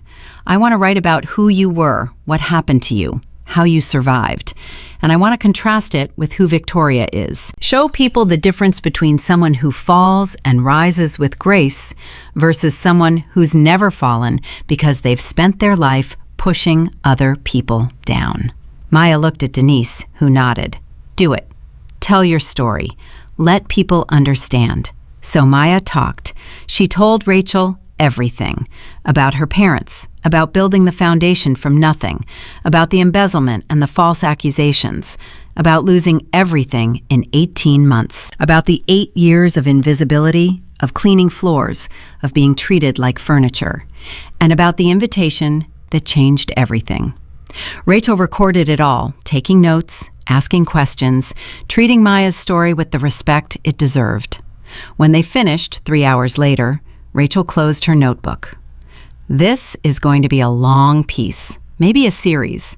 The Tribune wants to do something substantial. Your story deserves that. But Maya, you need to prepare yourself. When this publishes, your life is going to change again. You won't be invisible anymore. You won't be able to hide. I'm done hiding, Maya said. After Rachel left, Maya's phone rang again. This time, it was Patricia. Emergency board meeting. Can you get to Dr. Crawford's office in an hour? We have a situation. What kind of situation? The good kind. Get here fast. Maya and Denise arrived at Dr. Crawford's office to find the conference room packed. Not just board members. There were at least 20 people Maya didn't recognize. Marcus Chen stood at the head of the table, looking like he hadn't slept. When he saw Maya, he grinned. "Tell them what you told me," he said to a woman sitting near the front. She was middle-aged, professionally dressed, with kind eyes. The woman stood. "I'm Jennifer Liu. I run a family foundation. Assets of about $50 million. We've been looking for the right nonprofit partners. After watching what happened last night, after reading about your work, after seeing how you handled that situation with grace and strength, my family wants to invest in the Thompson Foundation. We're prepared to offer $5 million over 3 years." Maya grabbed the edge of the table to steady herself. $5 million. "But there's more," Marcus said. Another person stood up, then another, then another. Each one representing a different foundation, a different donor, a different funding source. All of them offering money, all of them wanting to be part of the Thompson Foundation's second chapter. When the last person finished speaking, Dr. Crawford did the math out loud. That's $18 million in pledged funding over the next 3 years. Maya, do you understand what this means? You're not rebuilding the foundation. You're building something bigger than it ever was before. Maya couldn't speak, couldn't process the numbers. $18 million. She could help thousands of kids. She could hire staff. She could create programs she had only dreamed about before. "There's one condition," Jennifer Liu said. "We want you to lead it, not as a figurehead, as the real operational director. We're investing in you, Maya, in your vision, in your leadership. So the question is, are you ready for that?" Maya looked around the table at all these faces, people who believed in her, people who were willing to bet millions of dollars that she could do what she said she could do. "Yes," she said, "I'm ready." The room erupted in applause. People stood up, shook her hand, welcomed her back. Dr. Crawford pulled her aside, tears in his eyes. "Your father would be so proud, so incredibly proud." "I wish he was here to see it." "He is," Dr. Crawford said firmly. "Trust me, he is." That afternoon, Maya had another visitor. Marcus Ashford appeared at her door, looking exhausted and older than he had at the wedding. "I'm sorry to show up unannounced. I hope that's okay." Maya let him in. He sat on her couch and put his head in his hands. "Victoria and I are getting divorced. We filed the papers this morning. It's not because of what happened at the wedding. It's because of what the wedding revealed. I've been married to someone I don't actually know, someone who sees people as props or obstacles, never as equals. And I can't live like that anymore." "I'm sorry," Maya said, and she meant it. "Don't be. I should have seen it years ago. I just didn't want to." He looked up at her. "I meant what I said about the donation. $500,000. I'll have my lawyers draw up the paperwork. And Maya, I want to do more. I want Ashford Industries to partner with the Thompson Foundation, create a pipeline program. Kids you mentor, we hire. Give them real job opportunities. Show them a path forward." Maya studied his face. He was serious. This wasn't guilt money. This was a man trying to build something good from the wreckage of his marriage. "Okay," she said. "Let's do it." After Marcus left, Maya sat alone in her apartment. The sun was setting, painting her walls orange and gold. She thought about everything that had happened in the last 72 hours. How fast life could change. How one cruel invitation had sparked a revolution. Her phone buzzed. Another message. But this one was different. "Miss Thompson, my name is David Martinez. You don't know me, but 8 years ago you gave my sister a scholarship. She graduated from Northwestern last year. She's a social worker now, helping kids in foster care. She always said she wanted to find you and say thank you. When she saw the video last night, she cried for an hour. She wants to work for you. She wants to be part of whatever you're building. We both do. Please let us help you change lives the way you changed ours." Maya read the message 3 times, then she replied, Come to the Thompson Foundation office tomorrow at 9. We're hiring. She sent similar messages to 5 other people who had reached out. Teachers who wanted to volunteer, former scholarship recipients who wanted to give back, people who believed in second chapters and second chances. By midnight, Maya had assembled a team, small but committed, people who understood what it meant to rise from nothing because they had done it themselves. Denise watched her work, drinking coffee at 2 a.m, coordinating schedules and planning meetings. Finally, she spoke up. "You know you're not going to be able to go back to your janitor job, right?" Maya looked up from her laptop. She hadn't even thought about it. The job at Ashford Industries, the yellow gloves, the invisibility. "No," she said slowly. "I guess I'm not. How do you feel about that?" Maya thought about it. For 8 years, that job had been her identity, her safety, her hiding place. The thought of giving it up should have terrified her, but instead, she felt relief. "I feel free," she said.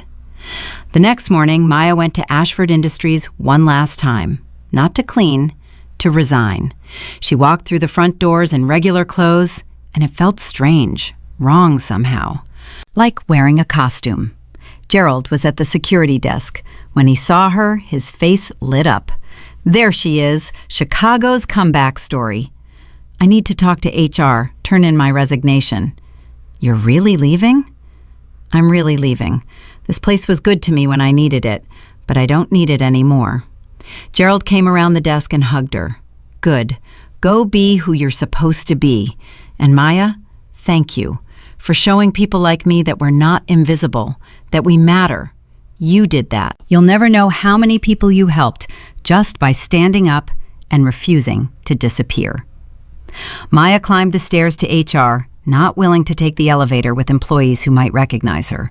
She handed in her resignation to a woman who barely looked up from her computer. "Effective immediately?" the woman asked. "Effective immediately." "Okay, you'll get your final paycheck in 2 weeks. Thanks for your service." That was it. 8 years, summed up in 30 seconds. Maya walked back down the stairs and out the front doors. She stopped on the sidewalk and looked up at the building. This place had been her prison and her sanctuary. It had kept her alive and kept her small, but she wasn't small anymore. Her phone rang. It was Dr. Crawford. "The Tribune just called. Rachel Morrison's article is publishing tomorrow. Front page. They want to do a photo shoot today. Can you make it?" "I can make it." "Good. And Maya, Channel 7 wants you on their morning show Tuesday to talk about the foundation, about second chances. They want to do a whole segment." Maya closed her eyes and smiled. 3 days ago, she was invisible. Today, everyone wanted to hear her story. "Tell them yes," she said. She spent the afternoon at a professional photo studio. The photographer was the same one Marcus had hired for the wedding, the one from Vogue. He positioned Maya in front of a white backdrop and started shooting. "More chin up. Look directly at the camera, like you own the room." "Perfect. That's perfect. You're a natural." Maya saw herself on the photographer's monitor. The woman in those images looked confident, powerful, like someone who had conquered the world, not someone who had spent 8 years scrubbing floors. "These are going to be iconic," the photographer said. "I can feel it. These photos are going to define your comeback." That evening, Maya met with her new team at Dr. Crawford's office. David Martinez and his sister Sophia were there, Angela Rodriguez, the teacher, 3 other former scholarship recipients who wanted to work for the foundation. They sat around the conference table, and Maya felt something she hadn't felt in years. Purpose. "Here's what I want to build," Maya said. "Not just scholarships, a full pipeline. Elementary school mentoring, middle school tutoring, high school college prep, college scholarships, and then job placement after graduation. Cradle to career. Nobody falls through the cracks. Everyone gets a chance." "That's ambitious," David said. "That's going to take serious funding." "We have serious funding, $18 million over 3 years and more coming. We can do this, but it's going to take all of us working together. Are you in?" Everyone around the table said yes. They worked until midnight, building structure and programs, assigning roles and responsibilities. Maya watched them collaborate, watched them dream, watched them believe. And she realized something profound. Victoria Ashford thought she was inviting a janitor to humiliate her, but what she actually did was wake up a sleeping giant. She gave Maya a reason to come back, a reason to fight, a reason to remember who she was. And in trying to destroy Maya, Victoria had accidentally helped her rise higher than she had ever been before. Maya's phone buzzed with a message from an unknown number. Against her better judgment, she opened it. "You think you won. You didn't. I'll make sure everyone knows the truth about you. You're not a hero. You're a fraud who got lucky. Watch your back." It wasn't signed, but Maya knew who sent it. Victoria. Still fighting. Still trying to control the narrative. Maya deleted the message and blocked the number. Victoria was yesterday's story. Tomorrow belonged to the kids the Thompson Foundation would help, to the lives they would change, to the second chapters they would write. Denise drove Maya home at 1 a.m. They didn't talk much, just sat in comfortable silence. When they pulled up to Maya's building, Denise finally spoke. "I'm going back to Atlanta tomorrow. My business needs me, but I'm a phone call away, always. And I'm going to design all your event clothes from now on. No arguments." "Thank you," Maya said, "for everything, for believing in me when I didn't believe in myself." "That's what family does," Denise squeezed her hand. "Now go get some sleep. You've got a morning show appearance to prepare for and a foundation to run. Your second chapter is just beginning." Maya climbed the 3 flights of stairs to her apartment one last time. Tomorrow, she would start looking for a new place, something bigger, something that matched who she was becoming, not who she had been. She stood at her window and looked out at Chicago, her city, the city that had watched her fall and was now watching her rise. Somewhere out there, kids were sleeping who didn't know yet that their lives were about to change, that a foundation was being rebuilt specifically to help them dream bigger than their circumstances. Maya touched the glass and whispered a promise to them, to her parents, to herself. "I'm back, and I'm never disappearing again." Her phone lit up one more time, a message from Marcus Chen. "Tribune just sent me a preview of tomorrow's headline, From Janitor to CEO, the remarkable resurrection of Maya Thompson. It's happening. Your story is going to inspire millions." Maya set down her phone and smiled. Let it inspire millions. Let it show people that falling isn't failing, that invisibility isn't permanent, that you can lose everything and still find a way back. Because that was the truth. Victoria Ashford had never learned and probably never would. Dignity isn't about money or status or power. It's about knowing who you are when everything else is stripped away. It's about standing up even when you're terrified. It's about refusing to let anyone make you smaller than you are. And Maya Thompson was done being small. The Tribune article hit newsstands at 5 a.m. By 6, Maya's phone was ringing off the hook. By 7, the article had been shared over 50,000 times on social media. By 8, Maya was sitting in the green room at Channel 7, waiting to go on live television, trying not to throw up. "You're going to be great," the producer said, adjusting Maya's microphone. "Just be yourself. Tell your story. America loves a comeback." Maya nodded, not trusting her voice. Through the monitor, she could see the morning show hosts setting up for her segment. Behind them, a massive screen displayed the Tribune's front page photo. Maya, in that blue dress, looking directly at the camera, chin up, eyes fierce. The headline read, "The Woman Who Refused to Stay Invisible." Her phone buzzed, a text from Dr. Crawford. "Watching from the office, you've got this. Make your parents proud." Another text from Marcus Chen. 6 morning shows want you after this. Your story is going national." The stage manager appeared. "You're up in 2 minutes, Ms. Thompson." Maya stood, smoothed her dress, the one Denise had left for her, and walked onto the set. The lights were blinding. The host smiled warmly as she sat down. "We're here with Maya Thompson," the female host began, "whose story has captivated Chicago and now the nation. Maya, Thank you for being here. Thank you for having me. Let's start at the beginning. You founded the Thompson Foundation at 30 years old. You helped hundreds of young people access education. Then everything fell apart. Can you tell us what happened? Maya took a breath. She had practiced this part. My CFO embezzled over $2 million and framed me for it. During the investigation, both my parents died within 6 months of each other. I was cleared of all charges, but by then, the damage was done. The foundation closed, my reputation was destroyed, and I disappeared. You became a janitor. I became invisible, Maya corrected. I took a job cleaning offices because nobody asks questions of the cleaning staff. Nobody looks at you. I could hide there, and I did, for 8 years. Until Victoria Ashford invited you to her wedding. Maya smiled slightly. Until Victoria Ashford invited me to her wedding as a joke. She planned to humiliate me in front of Chicago's elite. What she didn't plan for was that some of those elite remembered who I used to be. The male host leaned forward. The video of that confrontation has now been viewed over 20 million times. What was going through your head when Victoria realized who you were? Honestly, relief.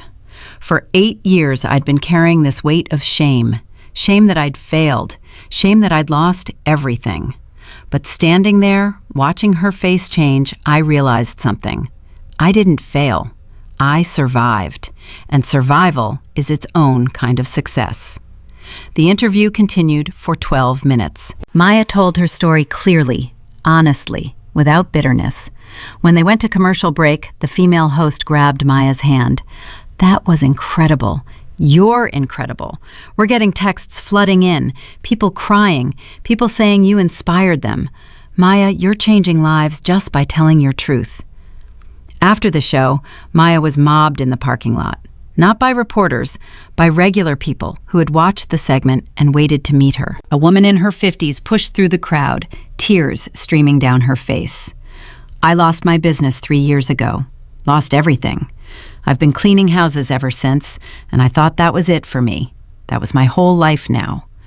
But watching you, seeing you rise again, you gave me hope. You made me remember I'm more than my circumstances. Maya hugged her. You are so much more than your circumstances. Don't ever forget that. A young man stepped forward next. I'm in foster care.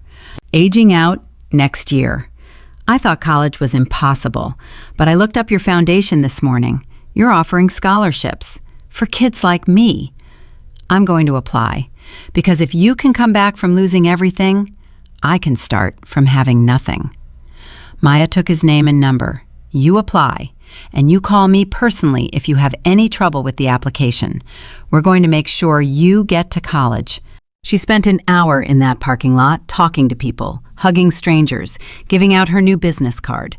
When she finally got in the car Marcus had sent for her, she was exhausted and exhilarated. Her phone rang. Unknown number. She almost didn't answer, but something made her. Hello? Is this Maya Thompson? The voice was young, female, hesitant. Yes, this is Maya. My name is Keisha. I'm 17. I saw you on TV this morning. Miss Thompson, I need help. I'm smart. I have good grades. But my mom's sick and we're about to be evicted and I don't think I can go to college because I need to work to help her. And I don't know what to do. Maya closed her eyes. This was why she came back. For Keisha. For all the Keishas who needed someone to see them. Where do you live, Keisha? South Side, near Englewood. I'm coming to see you, today. Text me your address. We're going to figure this out together. She hung up and immediately called Dr. Crawford. I need an emergency fund for immediate assistance. Kids who can't wait for our normal process. How fast can we set that up? By this afternoon if we need to. What's going on? A girl just called me. She needs help now. Not next month. Now. And she won't be the only one. After that TV appearance, we're going to get hundreds of calls like this. We need to be ready. Consider it done. Maya spent the rest of the day in crisis mode. Keisha was the first call, but not the last. By noon, the Thompson Foundation's phone line had received over 300 calls. Students needing help, parents desperate for resources, teachers wanting to refer kids. Maya, David, Sophia, and Angela divided up the calls. They worked through lunch, through dinner, racing against need and desperation. By 8 o'clock that night, they had identified 47 students who needed immediate intervention. Kids about to drop out. Families about to be evicted. Futures about to be derailed. "We can't help them all," David said, looking exhausted. "Not right away. We don't have the infrastructure yet." "Then we build it faster," Maya said. "We hire more people. We expand faster. We find a way.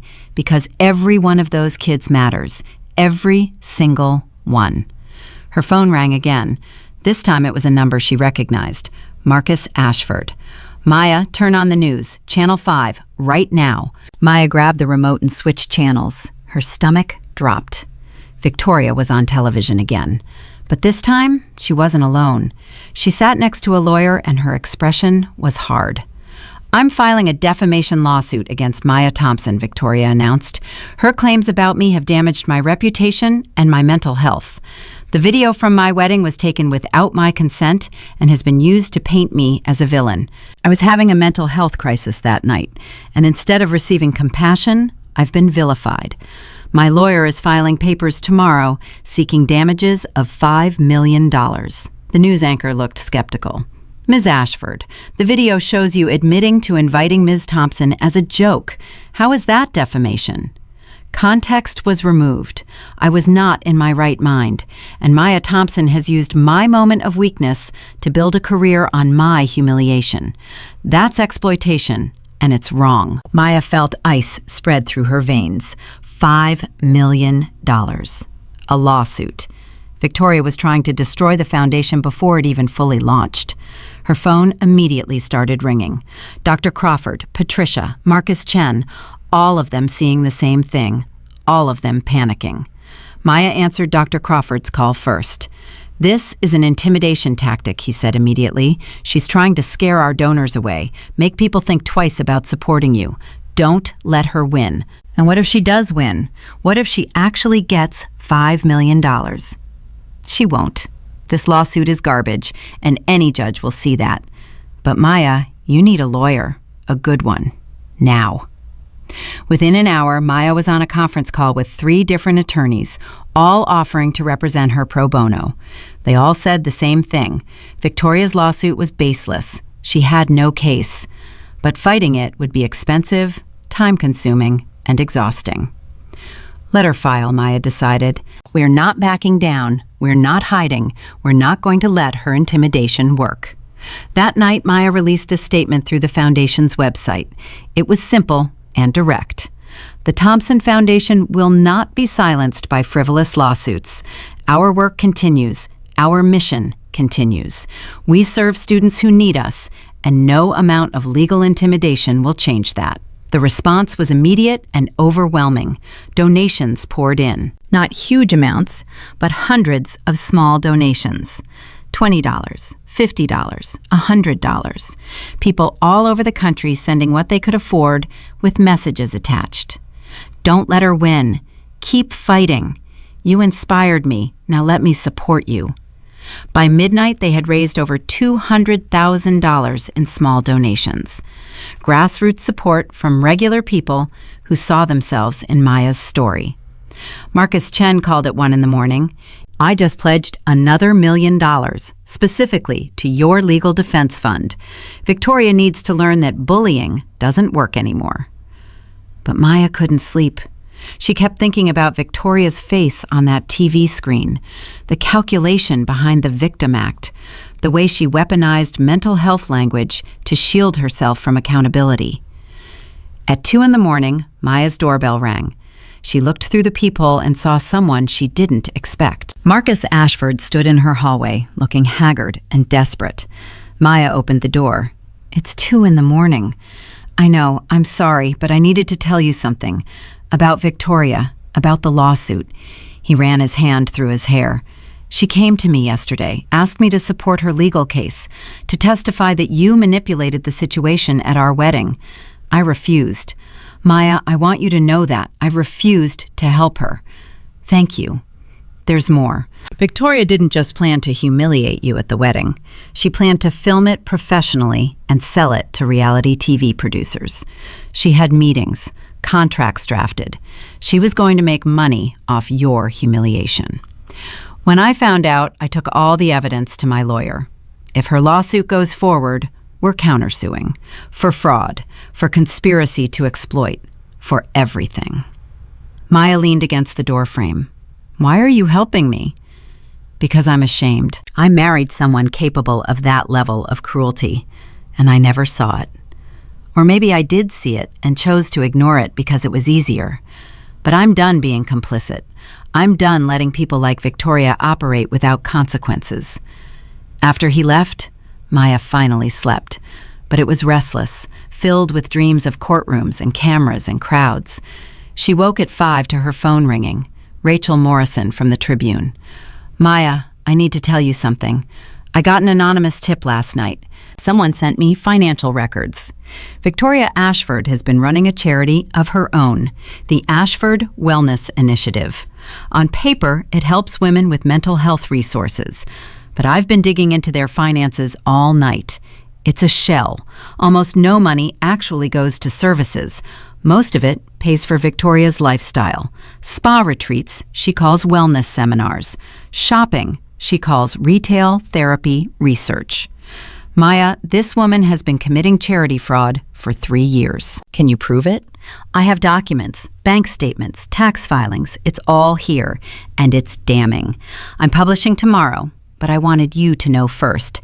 This lawsuit she filed, it's probably a distraction. She knows this story is coming. She's trying to muddy the waters, make herself look like a victim before the fraud story breaks. Maya sat up in bed, mind racing. Publish it. Publish everything. People need to know who she really is. The next morning, the Tribune's headline was explosive. Victoria Ashford Charity investigated for fraud. Millions unaccounted for. The story detailed everything. The Ashford Wellness Initiative's suspicious finances, the lavish spending justified as program costs, the lack of actual services provided. And buried in the article was a quote from the Illinois Attorney General's office, confirming they had opened an investigation. Victoria's lawsuit against Maya was withdrawn by noon. By the afternoon, Victoria had gone into hiding, her social media accounts deleted, her publicist releasing a statement about needing privacy during this difficult time.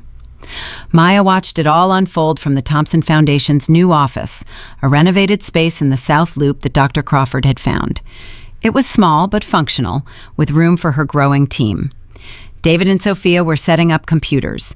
Angela was organizing files. The foundation was becoming real. Her phone rang. It was Catherine Bradford from the Women's Leadership Council. Maya, the gala is next week. We'd still love for you to speak, but I'm calling to tell you something else. The council voted this morning. We're giving you our Leadership Award. It comes with a $50,000 grant for your foundation. You've shown this city what real leadership looks like, what real grace under pressure looks like. We want to honor that. Maya felt tears prick her eyes. I'd be honored. That evening, Maya drove to Englewood to meet Keisha, the girl who had called her after the TV appearance. She brought Sophia with her. They found Keisha's apartment building, climbed 3 flights of stairs, and knocked on a door with peeling paint. A teenage girl answered, wearing a school uniform, her face exhausted but hopeful. Miss Thompson? Call me Maya. This is Sophia. Can we come in?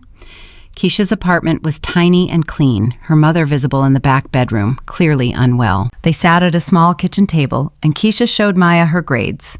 Straight A's, perfect attendance, recommendation letters from teachers who called her exceptional. Why didn't you apply for scholarships on your own? Maya asked. Because every application asks for a permanent address. We're about to be evicted. I can't put down an address I won't have next week. And every scholarship wants parent information. My mom can't work. She can't fill out forms. I've been doing everything myself. And it's just too much. Maya looked at Sophia, who nodded. Here's what's going to happen, Maya said. Tomorrow, you're going to get a call from our foundation. We're giving you a full scholarship. 4 years, everything covered. But we're also going to help your mom. Our foundation partners with social services. We're going to get her medical help, housing assistance, everything she needs. You're not doing this alone anymore, Keisha. Do you understand? You're not alone." Keisha started crying. So did her mother, who had been listening from the bedroom. Maya hugged them both, and Sophia did too. And for a moment, they were just 4 people in a tiny apartment holding on to hope together. On the drive back, Sophia was quiet. Finally, she spoke. "That's why you came back, isn't it? Not for revenge, not to prove anything to Victoria. For Keisha, for kids like her who need someone to see them." "Yes," Maya said simply. The Leadership Council Gala was held at the Hilton downtown. Maya wore another Denise original, this time a gold dress that shimmered when she moved. She walked in with her team around her, Dr. Crawford on one side, Patricia on the other. The room was full of Chicago's most powerful women, and they stood and applauded when Maya entered. Catherine Bradford gave a speech introducing Maya, recounting her story, emphasizing her resilience.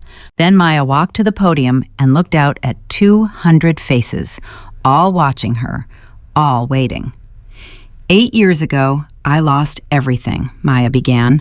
"My parents, my reputation, my organization, my identity.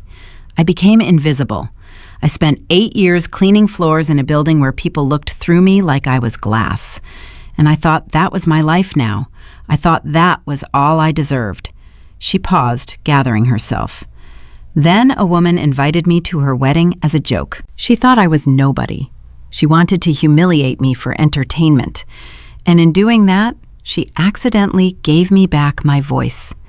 She reminded me that I am not my circumstances. I am not my worst moment. I am not invisible unless I choose to be." The room was silent. "I'm standing here tonight not because I defeated Victoria Ashford. I'm standing here because I defeated the voice in my own head that said I was worthless, that said I should stay small. That said, people like me don't get second chances. I'm here to tell you that everyone gets second chances. Everyone deserves to be seen, and everyone has a story that matters." She looked down at her notes, then pushed them aside.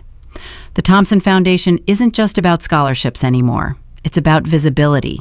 It's about telling young people that no matter where they start, no matter what they've lost, no matter how invisible they feel, they matter. Their dreams matter. Their futures matter, and we're going to help them prove it. The applause started slowly, then built until the entire room was standing, clapping, some crying. Maya stood at that podium and let it wash over her. This moment, this validation, this proof that coming back had been worth it. After the gala, Maya found herself on the roof terrace, needing air, needing quiet.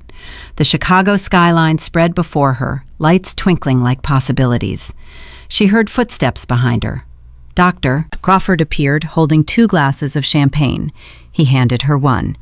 "Your father would have given this exact speech," he said. "The same passion, the same heart. Maya, you're not just continuing his legacy, you're creating your own." "I miss him," Maya said quietly. "I miss them both so much." "I know, but they're with you. In every decision you make, in every kid you help, they're with you." They stood in silence, looking out at the city.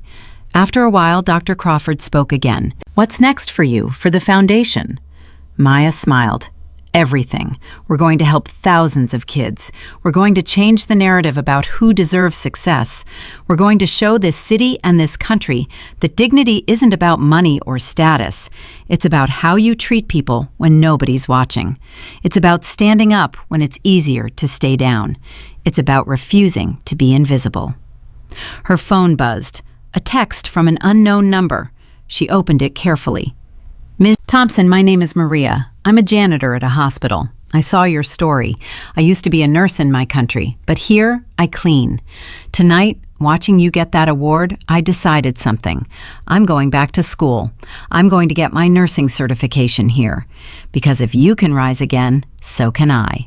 Thank you for reminding me I'm more than my job title." Maya showed the text to Dr. Crawford. "That's why I came back. For Maria, For Keisha, for every person who forgot they mattered. 3 months later, Maya stood in the Thompson Foundation's new headquarters, a full floor of office space in the Loop. 20 employees worked at desks, processing scholarship applications, coordinating mentorship programs, building partnerships with schools. On the wall was a photograph of her parents, and next to it, the Tribune's front page from that morning. Thompson Foundation reaches 1,000 students served in first quarter. Marcus Chen appeared in her office doorway. Board meeting in 5 minutes. You ready? I'm ready.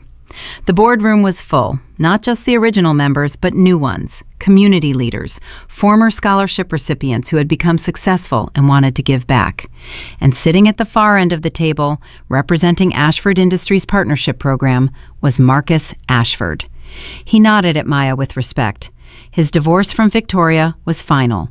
She had fled to California, the charity fraud charges still pending. The last Maya heard, Victoria was living off family money and maintaining she was the real victim in everything.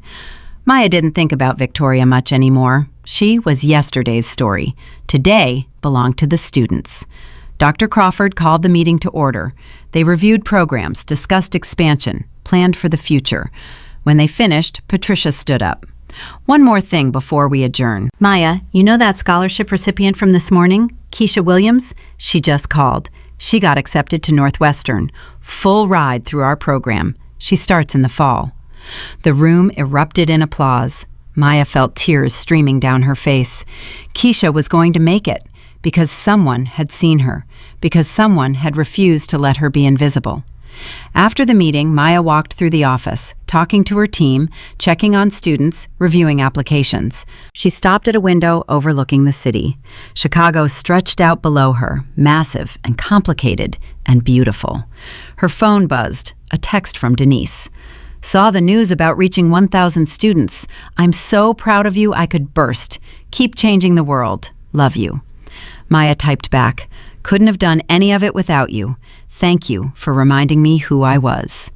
She put her phone away and looked at her reflection in the window. The woman staring back at her was confident, purposeful, alive. She had fallen further than most people could imagine. She had survived longer than anyone expected.